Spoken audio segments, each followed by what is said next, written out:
Hi masters, నమస్తే. Welcome to PMP channel. మనం ఈ ఛానల్లో మరణం లేని మీరు ఆడియో బుక్ని వింటున్నాం. ఈరోజు 24వ పాఠం కర్మ సిద్ధాంతం గురించి తెలుసుకుందాం. కర్మ సిద్ధాంతం గురించి అందరం వినే ఉంటాం. వేదాంతానికి సంబంధించిన అనేక విషయాలను వర్ణించే మాటలకు సంస్కృత బ్రాహ్మణ శబ్దాలనే దురదృష్టవశాత్తు ఎక్కువగా ఉపయోగిస్తూ ఉంటాం.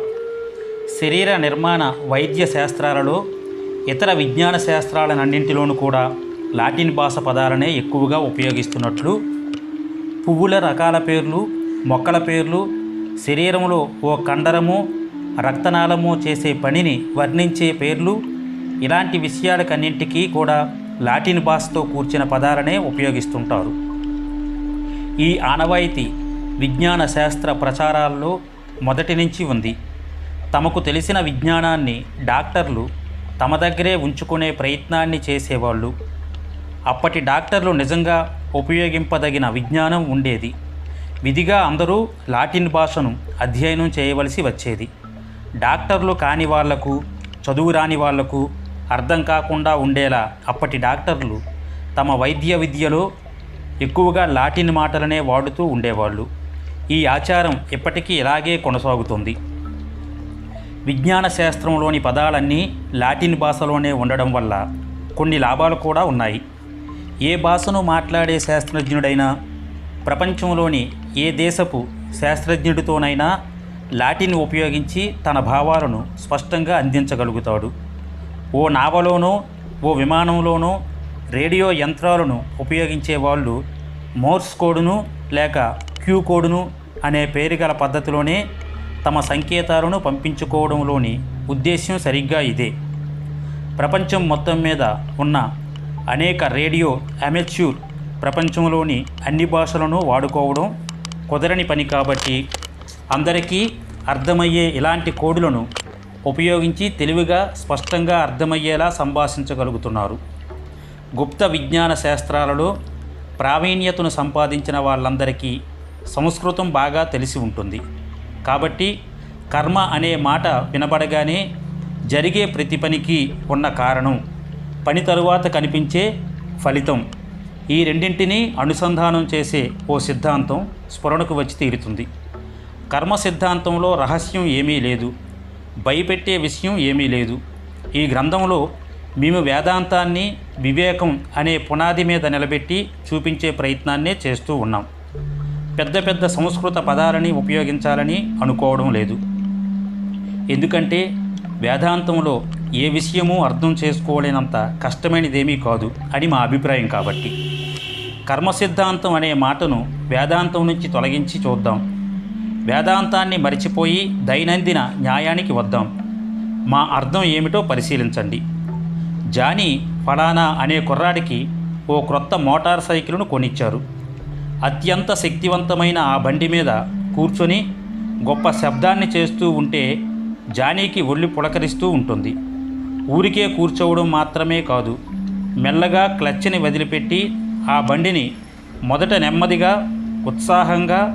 ఉత్సాహం ఎక్కువయ్యే కొద్దీ ఇంకా ఇంకా వేగంగా, ప్రమాద సూచికలను కూడా గమనించకుండా వేగంతో నడుపుతూ ఉంటాడు.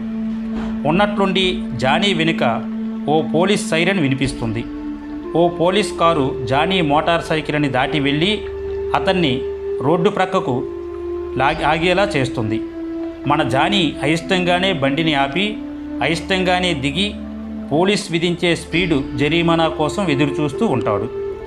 జనాలు తిరిగే రోడ్డు మీద నిర్ణయింపబడిన వేగం కంటే ఎక్కువ వేగంతో బండిని నడపడమే జానీ చేసిన నేరం. ఈ చిన్ని ఉదాహరణలో మనం కొన్ని న్యాయాలను దర్శించాం. నిర్ణయింపబడిన వేగం కంటే ఎక్కువ వేగంతో బండిని నడపకూడదు అనేది ఒక న్యాయం. జానీ ఆ న్యాయాన్ని ఉల్లంఘించాడు కాబట్టే అతడికి ఓ దండన విధింపబడుతుంది. జానీ ఆ శిక్షలో భాగంగా కోర్టుకు వెళ్ళి జరిమానా కట్టాల్సి వస్తుంది. ఇంకో ఉదాహరణ కావాలా? సరే, బిల్ జేమ్స్ అనే మనిషి ఒకడున్నాడు. సోమరిపోతు, పని చేయాలంటే ఇష్టం లేదు. కానీ బాగా డబ్బులను ఖర్చు పెట్టించే ఓ గర్ల్ ఫ్రెండ్ మాత్రం ఉంది అతనికి. ఆ పిల్ల ఆశలని బిల్ జేమ్స్ తీరుస్తున్నంత వరకు ఆ పిల్ల వీడి దగ్గరే ఉంటుంది. బిల్ జేమ్స్ డబ్బులను ఎలా సంపాదిస్తున్నాడో ఆ పిల్లకు అనవసరం. తాను కోరినవన్నీ అతడు కొనిస్తే చాలు. కాబట్టి ఓ సాయంత్రం ఓ షాపును దోచుకోవాలని, అలా తెచ్చిన డబ్బులతో తన గర్ల్ ఫ్రెండ్ కోరిన వస్తువులని కొనివ్వచ్చని బిల్ జేమ్స్ అనుకొని బయలుదేరాడు. మింక్ కోట వజ్రాలు పొదిగిన ప్లాటినం చేతివాచి, ఏదైనా పర్వాలేదు, తన గర్ల్ ఫ్రెండ్ ఏం కోరుకుంటుందో అదే. బిల్ జేమ్స్ దొంగతనం చేయడానికి వెళ్తున్నాడని ఆ గర్ల్ ఫ్రెండ్కు తెలుసు. దొంగతనానికి ఎంచుకున్న షాపు ముందు అటు ఇటు తిరుగుతూ లోపలికి ఎలా దూరాలా అని అతను ఆలోచిస్తున్నాడు. ఓ కిటికీలోంచి లోపలికి వెళ్ళడానికి నిశ్చయించుకున్నాడు. బాగా అలవాటు ఉన్న ఎత్తులో జేబులోంచి ఓ చాకుని తీసి కిటికీ లోపలికి తోసి లోపల ఉన్న గడిని ప్రక్కకు తప్పించేశాడు. కిటికీని పైకెత్తి ఒక్క క్షణం ఆగాడు. తాను శబ్దం ఏమైనా చేశాడా, చుట్టుప్రక్కల ఎవరైనా ఉన్నారా? తృప్తిపడి కిటికీలోకి ఎక్కి షాపు లోపలికి దిగాడు. శబ్దం చేయకుండా తనకు కావలసిన వస్తువులని తీసుకుంటున్నాడు. పెట్టెలలోంచి నగలను, ఓ జేబు నిండా రిస్ట్ వాచీలను నింపుకున్నాడు. క్యాషియర్ పెట్టెలోంచి చాలా నోట్ల కట్టలను తీసుకున్నాడు. అక్కడికి చాలనుకొని మళ్ళీ కిటికీ దగ్గరకు వచ్చి బయటకు తొంగి చూశాడు. బయట ఎవరూ లేరు. బిల్ జేమ్స్ తన బూట్లను ఎత్తి చేత్తో పట్టుకొని ఓ తలుపు వైపు నడిచాడు. కిటికీలోంచి దూరి వెళ్లే కన్నా తలుపులోంచే సులభమని నిశ్చయించుకొని కిటికీలోంచి దూరేటప్పుడు దొంగిలించిన కొన్ని వస్తువులు గీసుకొని పాడవచ్చు కూడా. తలుపు తీసి మెల్లగా బయటకు జారుకున్నాడు. చీకట్లోకి 4 అడుగులు వేశాడో లేదో, స్టాప్, కదిలితే తుపాకీ పేలుతుంది. బిల్ జేమ్స్ భయంతో బిగిసిపోయాడు. పోలీసులు తుపాకీ పేల్చేందుకు సందేహించరని అతనికి తెలుసు. అతడి ముఖం మీదకి ఓ టార్చ్ వెలుతురు పడింది. బిల్ జేమ్స్ నెమ్మదిగా చేతులెత్తేశాడు. పోలీసులు నలుగురు చుట్టుమూగారు. బిల్ జేమ్స్ దగ్గర ఆయుధాలేవీ లేవని నిర్ధారణ చేసుకొని అతడు దొంగిలించిన వస్తువులన్నింటినీ బయటకు లాగారు. అక్కడి వేచి ఉన్న ఓ పోలీసు వ్యానులోకి బిల్ జేమ్స్ని ఎక్కించారు. కొద్దిసేపట్లోనే బిల్ జేమ్స్ను ఓ సెల్లో దాచేశారు. కొన్ని గంటల తరువాత బిల్ జేమ్స్ గర్ల్ ఫ్రెండ్ను నిద్రలేపారు. ఆడ పోలీసులు కనిపించగానే గర్ల్ ఫ్రెండ్ మండిపడింది. పూనకం వచ్చినట్టు గోడ చేసింది. అరెస్టా? అవును, దొంగతనానికి బిల్ జేమ్స్ను ప్రేరేపించినందుకు. దొంగతనం జరుగుతుందని ముందే ఆ పిల్లకు తెలుసు. కాబట్టి చట్టం దృష్టిలో ఇద్దరూ దొంగలే. ఈ జీవితంలోని న్యాయం ఎలా ఉంటుంది? ఇప్పుడు మనం భౌతిక ప్రపంచంలోంచి న్యాయాన్ని బయటకు లాగి కర్మ అనేది మానసికంగా కానీ శారీరకంగా కానీ చేసే ఒక పని అని, దీనివల్ల కొంత మంచో చెడో వృద్ధి చెందుతుందని, ఇదంతా మీరు అర్థం చేసుకోవాలని చెబుతున్నాము. ఇంగ్లీష్లో ఓ పాత సామెత ఉంది, దేన్ని మీరు విత్తుతారో దాన్నే మీరు నూరుస్తారు. దానికి అర్థం సరిగ్గా ఇదే. ఈ జన్మలో చెడిపోయిన విత్తనాలు అనే చెడు పనులను మీరు నాటితే పై జన్మలోనో, అదీ కాకపోతే 3వ జన్మలోనో చెడిన భవిష్యత్తును పంటలాగా పొందుతారు. ఒకవేళ ఈ జన్మలో కొంత మంచిని నాటితే మంచిని, దయను, జాలిని, సానుభూతిని అర్హులైన వారి పట్ల చూపిస్తే కాలం గడిచాక మీ వంతు వచ్చి దురదృష్టం మిమ్మల్ని ఆవరించి మీరు బాధపడుతున్నప్పుడు ఎప్పుడో ఎవరో మీ పట్ల అలాంటిదైనే, అలాంటి సానుభూతినే, అలాంటి సహాయాన్నే అందిస్తారు. ఈ విషయంలో మీరు ఏమాత్రం పొరపాటు పడకండి. ఒక మనిషి ఇప్పుడు కష్టాలను అనుభవిస్తున్నాడంటే దానికి కారణం అతడు చెడ్డవాడు కాకపోవచ్చు. కష్టాల్లో ఓ మనిషి ఎలా ప్రవర్తిస్తాడో నేర్చుకోవడానికి దోహదం చేస్తున్న ఓ శుద్ధి జరిపే ప్రక్రియ కావచ్చు. ప్రతి ఒక్కరూ మహారాజైనా భిక్షగాడైనా జీవిత చక్రం అనే అంతు లేని సృష్టి వలయపు దారిలో తిరగాల్సిందే. ఈ జన్మలో ఓ రాజైన వ్యక్తి ఇంకో జన్మలో భిక్షగాడు కావచ్చు. ఊరూరు కాలినడకతో తిరుగుతూ చిన్న చిన్న పనులు చేస్తూ పోగొట్టుకుంటూ సుడిగాడిలో పండుటాకులా కొట్టుకుపోతూ ఉండవచ్చు. కొంతమందికి ఈ కర్మ సిద్ధాంతం వర్తించదు. కాబట్టి అబ్బా ఎంత భయంకరమైన జీవితం గడిపాడురా, పోయిన జన్మలో వీడు మహాపాపాత్ముడై ఉంటాడు అని మీరు అంటే నిష్ప్రయోజనమే. కొంతమంది మహనీయులు వీరిని అవతార పురుషులని అంటూ ఉంటాం. కొన్ని కార్యాలను సాధించడానికి భూమి మీద జన్మనెత్తుతూ ఉంటారు. ఉదాహరణకు మనుష్యులు విస్మరించే ధర్మాలను పునరుద్ధరించడానికి విష్ణుమూర్తి అవతారాలను ధరిస్తూ భూమి మీద పుడుతూ ఉంటాడని హిందువులు విశ్వసిస్తూ ఉంటారు. ఈ అవతార పురుషులు తరచుగా దరిద్రంలోనే జన్మిస్తూ మానవులకు జాలి, దయ, సానుభూతి లాంటి ఉత్తమ గుణాలను నేర్పే ప్రయత్నం చేస్తూ ఉంటారు. అవతార పురుషులను దుఃఖం ఏమాత్రం బాధించదని, దుఃఖానికి వీరు అతీతులని అందరూ అనుకునేలా భూమి మీద జీవితాన్ని గడుపుతారు. బాధలు వీరిని బాధించవనే మాట నిజానికి సత్యదూరం. అత్యంత సున్నితమైన మనస్తత్వం ఉన్నవాళ్ళు కాబట్టి దుఃఖాలు వీరినే ఎక్కువగా బాధిస్తాయి. ఓ అవతార పురుషుడి జన్మ బలవంతం మీద జన్మించే జన్మ కాదు, విధిగా ఎత్తాల్సిన జన్మ కాదు, కర్మానుసారం ఎత్తాల్సిన జన్మ కాదు. మూర్తీభవించిన ఆత్మగా స్వేచ్ఛగా జన్మించిన జన్మ అది. కొన్ని పరిస్థితుల్లో జన్మించాల్సిన అవసరం కూడా ఉండదు. ఇంకొకరి శరీరాన్ని ఈ అవతార పురుషుడు ఆక్రమించగల సమర్థుడై ఉంటాడు. మేము మత విశ్వాసాలనే కాలి మీద, పుండ్ల మీద త్రొక్కి ఎవరినీ బాధించడం లేదు.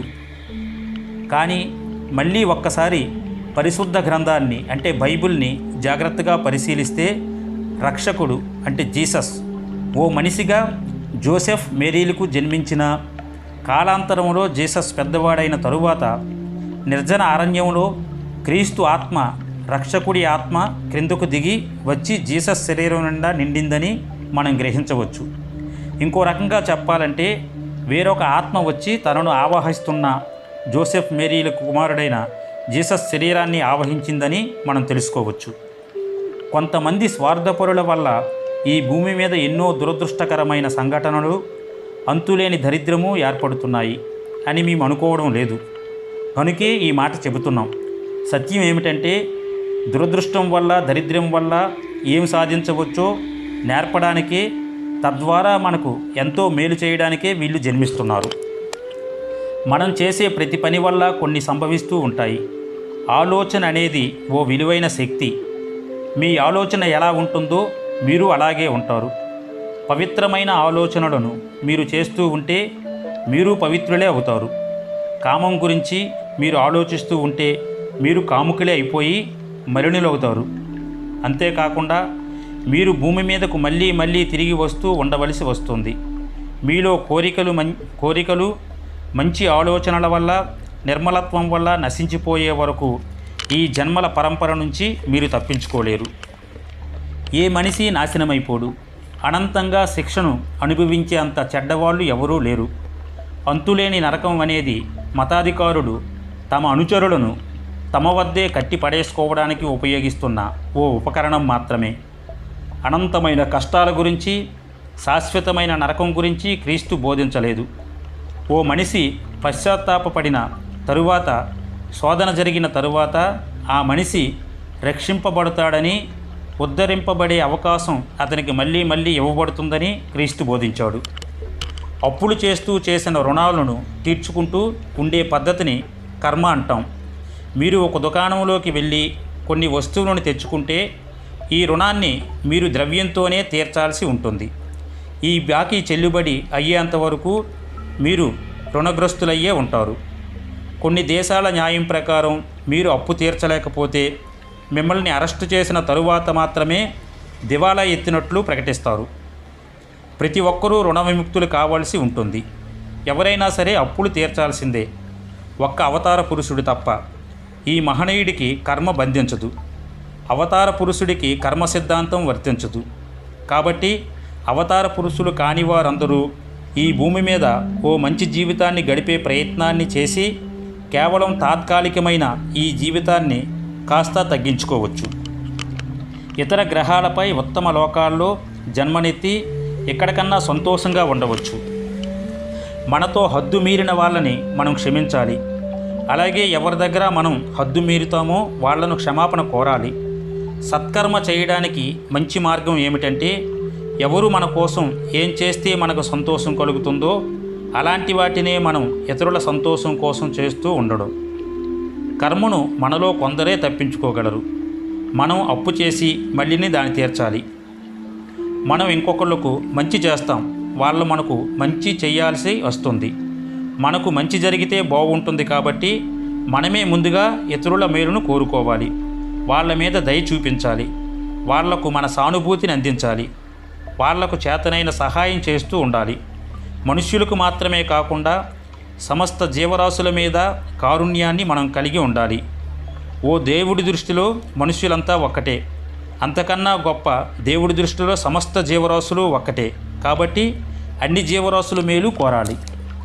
దేవుడు తన లీలలను ఓ రహస్య విధానంతో ప్రదర్శిస్తాడు అంటూ ఉంటారు. దేవుడి పద్ధతిని మనం ప్రశ్నించలేం, కానీ మనకు వచ్చిన సమస్యలను మనమే పరిష్కరించాల్సి వస్తుంది. మన సమస్యలను సరైన విమోచన మార్గాన్ని ఆలోచించి వాటిని సక్రమంగా పరిష్కరించడం ద్వారా మాత్రమే మనం మన రుణం నుంచి విముక్తులం కాగలం, కర్మబంధం నుంచి తప్పించుకోగలం. కొంతమందితో ఓ రోగిష్టి బంధువు సహజీవనం చేస్తూ ఉంటాడు అని అనుకుందాం. కొంతకాలానికి వీళ్లకు ఓర్పు నశిస్తుంది. ఏమిటి ఈ పీడ, ఈ దరిద్రాన్ని ఎట్లా అనుభవించకుండా హాయిగా ఈ ముసలాడు చచ్చిపోవచ్చు కదా అని అందరూ అనుకుంటూ ఉంటారు.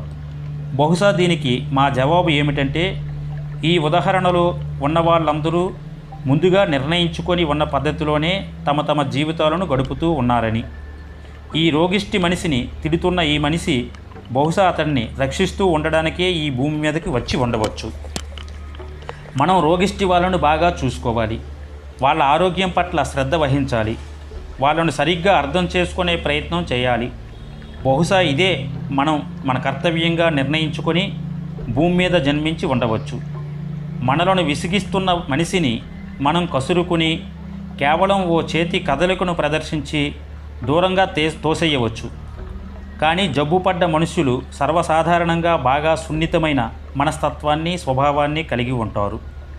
తమ జబ్బు వల్ల తాము ఈ దుస్థితిలో ఉన్నామని వాళ్ళంతట వాళ్ళే బాధపడుతూ ఉంటారు. తమ అవసరం ఈ లోకానికి లేదేమోనని వాళ్ళే బాధపడుతూ ఉండవచ్చు. ఆధ్యాత్మ సాధన కోసం వచ్చిన అనేక మహనీయులు శారీరక రుగ్మతను ఒకదాన్ని పట్టుకునే ఈ భూమి మీద నివసించగలుగుతున్నారని ఇదివరకు చెప్పిన మాటలను మేమిక్కడ మళ్ళీ మీకు గుర్తు చేస్తున్నాము.